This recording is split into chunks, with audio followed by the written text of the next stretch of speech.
प्यारे छात्रों, अब हम 12वीं की भौतिक विज्ञान में दूसरा चैप्टर पढ़ने जा रहे हैं जिसका नाम है गॉस की प्रमेय। गॉस की प्रमेय पढ़ने से पहले हम पढ़ेंगे क्षेत्रफल सदिश क्या चीज़ है, इसके बारे में बात करेंगे। इसके बाद फ्लक्स के बारे में बात करेंगे, तब गॉस की प्रमेय आएगा। तो सबसे पहले क्षेत्रफल सदिश। आप जानते हैं कि क्षेत्रफल एक अदिश राशि है। क्षेत्रफल ए से डिनोट करते हैं जिसको, यह एक अदिश राशि है, अदिश राशि।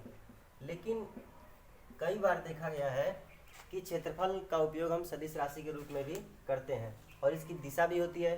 तो पहले इसकी परिभाषा समझते हैं क्या है। तो क्षेत्रफल सदिश क्या होता है? बंद पृष्ठों के प्रत्येक क्षेत्रफल अवयव से, कोई बंद पृष्ठ है तो उसके किसी, जैसे ये बंद पृष्ठ है, तो किसी क्षेत्रफल अवयव से डीए से एक सदिश संबद्ध रहता है जिसका परिमाण इस अवयव के क्षेत्रफल के बराबर तथा दिशा बाहर की ओर खींचे गए अभिलंब की दिशा में होती है। यह सदिश क्षेत्रफल सदिश कहलाता है। जैसे हम बात करें कि ये कोई बंद पृष्ठ है जिसका क्षेत्रफल ए है और इस बंद पृष्ठ में एक छोटा सा क्षेत्रफल अवयव डीए लेते हैं, तो इस क्षेत्रफल अवयव डीए से एक सदिश संबद्ध रहेगा जिसका परिमाण डीए के बराबर और जिसकी दिशा इस क्षेत्रफल सदिश पर खींचे गए अभिलंब की दिशा में होती है, जिसे कहते हैं वेक्टर डीए। और वेक्टर डीए ये हो गया क्षेत्रफल सदिश। अब अगर इस डीए की दिशा में कोई एकांक सदिश एन कैप हो, तब यहाँ से हम लिख सकते हैं कि vector D A is equal to A into N cap. Vector D is equal to D A into N cap. ये हो जाता है उस क्षेत्रफल सदिश का परिमाण डी ए है और उसकी लंब दिशा में इकाई सदिश से अगर गुणा कर देंगे तो वो मिल जाएगा क्षेत्रफल सदिश। तो हम यहाँ से ये सीखे हैं कि क्षेत्रफल सदिश क्या होता है और इसकी दिशा होती है पृष्ठ के अभिलंबवत बाहर की ओर। जैसे सपोज दैट ये कोई पृष्ठ है, ये कोई आयताकार पृष्ठ है, तो इस पर अगर हम क्षेत्रफल की बात करेंगे तो क्षेत्रफल तो ये हो गया लंबाई गुणे चौड़ाई। लेकिन अगर इसकी दिशा की हम बात करेंगे तो ये जो पृष्ठ है इसके अभिलंब दिशा में, ऐसे अगर इस पृष्ठ को ऐसे करेंगे तो अभिलंब दिशा में बाहर की ओर हो जाएगा इसका क्षेत्रफल सदिश। मतलब ये सदैव, ये चाहे जिस एंगल में घूमे, लेकिन ये जो क्षेत्रफल सदिश की दिशा होती है वो सदैव और सदैव इस पृष्ठ के अभिलंबवत बाहर की ओर होती है, जिसे क्षेत्रफल सदिश की दिशा कहते हैं। और ये पूरा हो गया क्षेत्रफल सदिश जिसका परिमाण इस क्षेत्रफल अवयव डीए के परिमाण के बराबर और दिशा इस क्षेत्रफल अवयव से बाहर की ओर लंब दिशा में खींचे गए लंब की ओर होती है। अब यहाँ से हम बात करते हैं कि अगर इस पूरे पृष्ठ का क्षेत्रफल ए हो तब वेक्टर ए बराबर हो जाएगा पूरे पृष्ठ का क्षेत्रफल इंटू एन कैप। ये हो जाता है ये पूरे बंद पृष्ठ का क्षेत्रफल अवयव A, vector A is equal to A into N cap. अब हम बात करेंगे कोण। कोण क्या होता है? कोण अगर हम देखते हैं जिसको कहते हैं एंगल। कोण होता है मुख्य रूप से दो प्रकार का। एक होता है समतली कोण जिसे हम पिछली कक्षा में पढ़े हैं, और दूसरा होता है घन कोण। समतली कोण होता है प्लेन एंगल और घन कोण होता है सॉलिड एंगल। तो सबसे पहले समतली कोण की बात करें अगर, तो किसी वृत्त के चाप द्वारा, कोई अगर वृत्त है इसके किसी एक चाप द्वारा, जैसे ये चाप हम बात करें ए बी की, तो इस चाप द्वारा केंद्र पे जो अंतरित कोण होता है उसको बोलते हैं समतली कोण और इसे थीटा से प्रदर्शित करते हैं। मतलब किसी वृत्त के चाप ए बी द्वारा उसके केंद्र ओ पर अंतरित कोण को बोलते हैं समतली कोण। इसे थीटा से प्रदर्शित करते हैं, इसे थीटा से, ये समतली कोण के बारे में बात कर रहे हैं, थीटा से प्रदर्शित करते हैं और इसका मात्रक होता है रेडियन। मात्रक रेडियन होता है, इसका मात्रक होता है रेडियन। अगर हम बात करें कि ये चाप है, चाप की लंबाई ds है और इसकी त्रिज्या r है, तब यहाँ से हम थीटा बराबर लिख सकते हैं, होता है कोण बराबर चाप बटे में त्रिज्या। ये होता है कोण का सूत्र।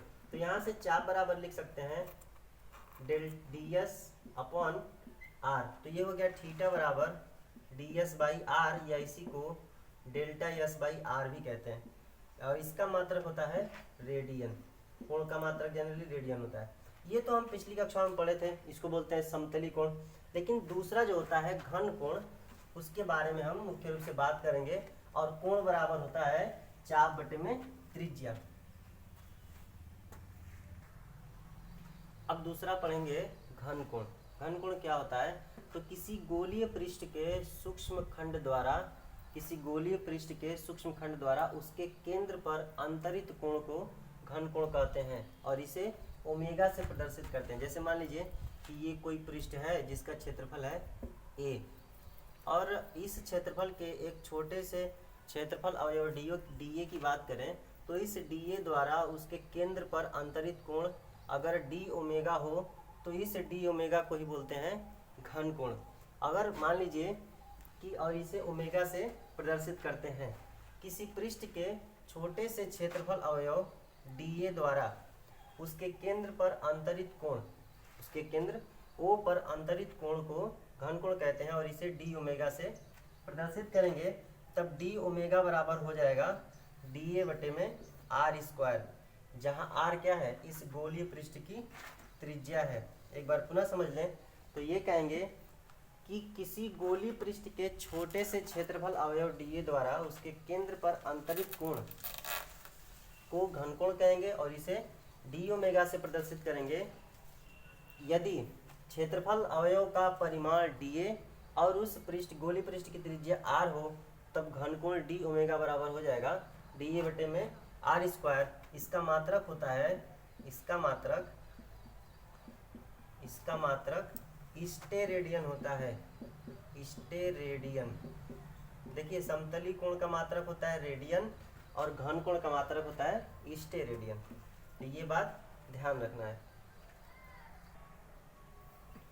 इसका मात्रक होता है स्टेरेडियन और इसे एस आर से प्रदर्शित करते हैं। यदि ये माने कि यदि डी ए बराबर हो जाए आर स्क्वायर, तब डी ओमेगा बराबर हो जाएगा एक स्टेरेडियन। अर्थात कहने का मतलब ये है कि एक स्टेरेडियन वह घन कोण होता है जो गोलीय पृष्ठ के वृत्त की त्रिज्या के वर्ग के बराबर क्षेत्रफल वाले खंड द्वारा गोले के केंद्र पर अंतरित किया जाता है। एक स्टेरेडियन वह घन कोण होता है जो कि उस पृष्ठ की त्रिज्या के वर्ग के बराबर वाले क्षेत्रफल द्वारा उस पृष्ठ के केंद्र पे अंतरित किया जाता है, उसे बोलते हैं एक स्टेरेडियन। अब यहाँ से हम लिखें अगर कि पूरे पृष्ठ द्वारा उसके केंद्र पर अंतरित कोण घन कोण अगर ओमेगा हो, तब ओमेगा बराबर लिख सकते हैं ए बटे में आर स्क्वायर, जहाँ ए क्या है? पूरे गोलीय पृष्ठ का वक्र पृष्ठ है। अब यहाँ से ए बराबर लिख सकते हैं 4 पाई आर स्क्वायर। ये गोले के वक्र पृष्ठ का क्षेत्रफल होता है, जहाँ आर उस गोले की त्रिज्या है। तो ओमेगा बराबर लिख लेंगे, इसकी वैल्यू यहाँ रखेंगे तो हो जाएगा 4 पाई आर स्क्वायर बटे में आर स्क्वायर से कट जाएगा, तो ओमेगा बराबर मिल जाएगा 4 पाई। अर्थात किसी गोलीय पृष्ठ द्वारा उसके केंद्र पर अंतरित घन कोण का मान 4 पाई होता है, 4 पाई स्टेरेडियन, 4 पाई स्टेरेडियन होता है। इसे शॉर्टकट में एस आर भी लिख सकते हैं।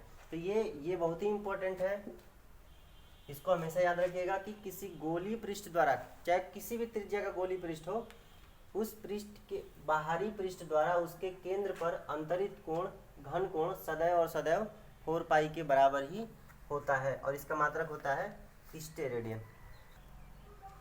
अब अगर इसमें देखें कि कोई ऐसा पृष्ठ लें, कोई ऐसा क्षेत्रफल अवयव डी लें जो इस केंद्र पे लंबवत नहीं है, तो अगर इसका क्षेत्रफल डी है, तो इससे थीटा कोण पे कोई अगर लंब क्षेत्रफल लेते हैं, तो ये अगर ये कोण थीटा है, तो इसका परिमाण हो जाएगा डी ए कॉस थीटा।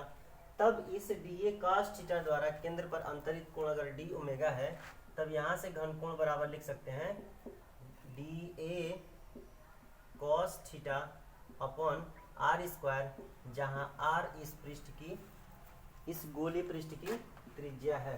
तो यहाँ पे ये बात ध्यान देंगे कि जब पृष्ठ लंबवत नहीं है तब लंब दिशा में क्षेत्रफल लेंगे और उस लंब दिशा का जो कोण होगा वहाँ पे अंतरित कोण डी ओमेगा हो जाएगा, डी ए कॉस थीटा बटे में आर स्क्वायर स्टेरेडियन। वैद्युत फ्लक्स, वैद्युत फ्लक्स क्या चीज़ होता है? इलेक्ट्रिक फ्लक्स जिसको कहते हैं। तो वैद्युत क्षेत्र में स्थित किसी काल्पनिक पृष्ठ से, मतलब कोई पृष्ठ है और वो किसी वैद्युत क्षेत्र में स्थित है, तो उस पृष्ठ से संबद्ध वैद्युत फ्लक्स उस पृष्ठ से होकर गुजरने वाली वैद्युत बल रेखाओं की संख्या की माप है। अर्थात ये कहें कि कोई पृष्ठ है और इसको किसी वैद्युत क्षेत्र में रख दिया गया, वैद्युत क्षेत्र ई में रख दिया गया है, तो इस पृष्ठ से होकर जितनी बल रेखाएं गुजरेंगी उसको बोलते हैं वैद्युत फ्लक्स। मतलब इस पृष्ठ से होकर गुजरने वाली वैद्युत बल रेखाओं की संख्या को ही वैद्युत फ्लक्स कहते हैं और इसे फाई ई से प्रदर्शित करते हैं, इसे फाई ई से प्रदर्शित करते हैं।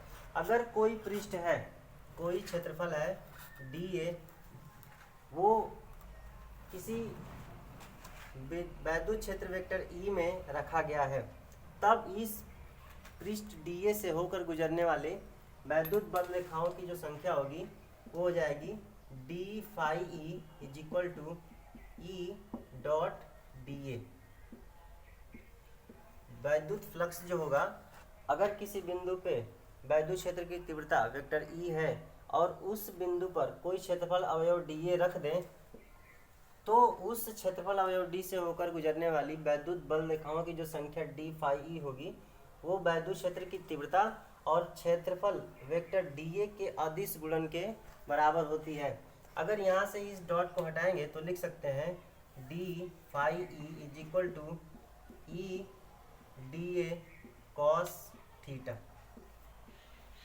तो यहाँ से हम ये सीखें कि किसी भी पृष्ठ से गुजरने वाला वैद्युत फ्लक्स उस बिंदु पर वैद्युत क्षेत्र की तीव्रता और क्षेत्रफल वेक्टर डी ए के अदिश गुणनफल के बराबर होता है और डी फाई ई बराबर हो जाएगा ई dot D A cos theta. और यहाँ से फाई ई बराबर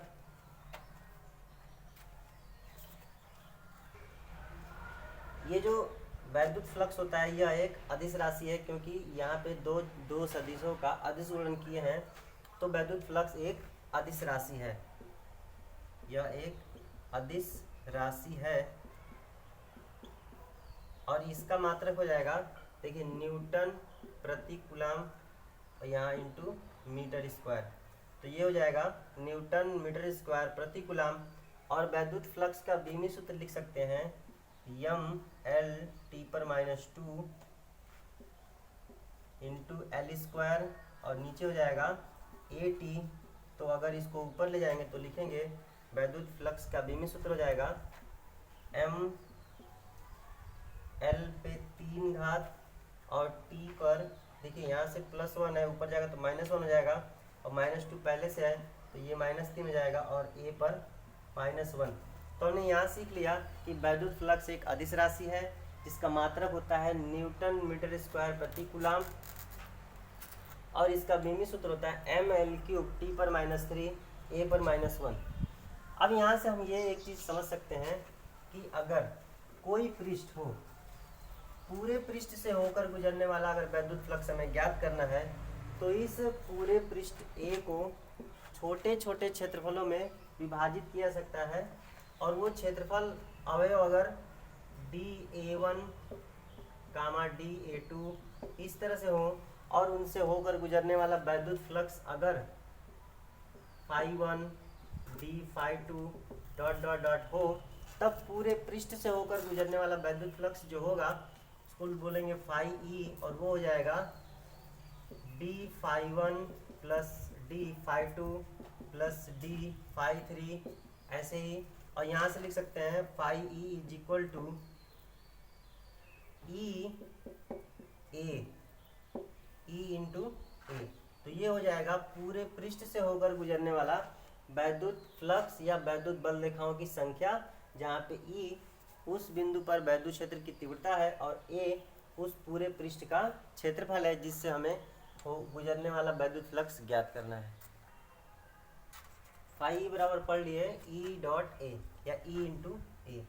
अब यहाँ से देखते हैं कि इस प्रकार क्या होता है, वैद्युत क्षेत्र में स्थित किसी पृष्ठ से, वैद्युत क्षेत्र में स्थित किसी पृष्ठ से वैद्युत फ्लक्स उस पृष्ठ पर वैद्युत क्षेत्र के पृष्ठ समाकल के बराबर होता है। अर्थात लिख सकते हैं कि किसी संपूर्ण पृष्ठ से बद्ध वैद्युत फ्लक्स फाई ई बराबर पृष्ठ समाकलन करते हैं। पृष्ठ समाकलन मतलब पूरे सरफेस का समाकलन करेंगे ई डॉट डी ए, और यहाँ से लिख सकते हैं पृष्ठ समाकलन ई डॉट डी ए को लिखेंगे E D A cos theta, और यहाँ से हम अगर देखें तो phi E is equal to लिख सकते हैं E cos theta, E cos theta बाहर निकाल लेंगे, समाकलन करेंगे डी ए का। और यदि पूरे पृष्ठ का क्षेत्रफल ए हो, पूरे पृष्ठ का क्षेत्रफल ए हो, तब यहाँ से phi E is equal to लिख सकते हैं E cos theta into A, या इसी को लिख सकते हैं phi E is equal to E into A cos theta. तो ये हो जाएगा पूरे पृष्ठ से बद्ध वैद्युत फ्लक्स। अब इसमें दो कंडीशन होती है। पहली कंडीशन की बात करेंगे, यदि समतल पृष्ठ वैद्युत क्षेत्र के लंबवत हो, वैद्युत क्षेत्र के लंबवत हो। इसको समझ लीजिएगा, जैसे मान लीजिए ये कोई पृष्ठ है, ये हमने कोई पृष्ठ बनाया जिसमें वैद्युत क्षेत्र की दिशा है, इस दिशा में है वैद्युत क्षेत्र, ये है ई की दिशा। अब इस पृष्ठ जिसका क्षेत्रफल ए है, इस पृष्ठ पे अगर क्षेत्रफल, ये पृष्ठ ऐसे रखा हुआ है इस तरह से, तो इस पृष्ठ का क्षेत्रफल वेक्टर हो जाएगा इस दिशा में वेक्टर ए, पृष्ठ के अभिलंबवत बाहर की ओर। अब यहाँ से हम देखते हैं कि वैद्युत क्षेत्र की दिशा और वेक्टर ए की दिशा के बीच कोण कितना बनेगा, 0 डिग्री। तो जब समतल पृष्ठ वैद्युत क्षेत्र के लंबवत होता है तब थीटा बराबर होता है 0 डिग्री। इस बात को ध्यान समझिएगा। जैसे ये पृष्ठ हमने रखा इस तरह से, और वैद्युत क्षेत्र की दिशा इधर की तरफ है, ऐसे है, और क्षेत्रफल वेक्टर की दिशा भी पृष्ठ के अभिलंबवत बाहर की ओर ही होती है। तो यहाँ से ये हो गई वैद्युत क्षेत्र की दिशा और ये हो गया क्षेत्रफल वेक्टर ए की दिशा। तो यहाँ से थीटा बराबर हो जाएगा 0 डिग्री। तब फाई ई बराबर लिखेंगे ई इंटू ए कॉस थीटा से, ई ए कॉस थीटा से फाई ई बराबर हो जाएगा ई ए कॉस 0 डिग्री। और यहाँ से हम जानते हैं कि कॉस 0 डिग्री का मान 1 होता है, तो यहाँ से फाई ई बराबर हो जाएगा ई इंटू ए। इसी को बोलते हैं फाई ई मैक्सिमम। इस कंडीशन में जब कोई पृष्ठ वैद्युत क्षेत्र की दिशा के लंबवत रखा होता है तो उस समय उस पृष्ठ से मैक्सिमम बल रेखाएं गुजरती हैं और वैद्युत फ्लक्स की संख्या हो जाती है ई इंटू ए, जहाँ ई उस बिंदु पर वैद्युत क्षेत्र की तीव्रता और ए पृष्ठ का क्षेत्रफल है। दूसरी कंडीशन बनती है इसमें, दूसरी कंडीशन बनती है जब समतल पृष्ठ वैद्युत क्षेत्र से वैद्युत क्षेत्र के समानांतर हो, वैद्युत क्षेत्र के समांतर स्थित हो।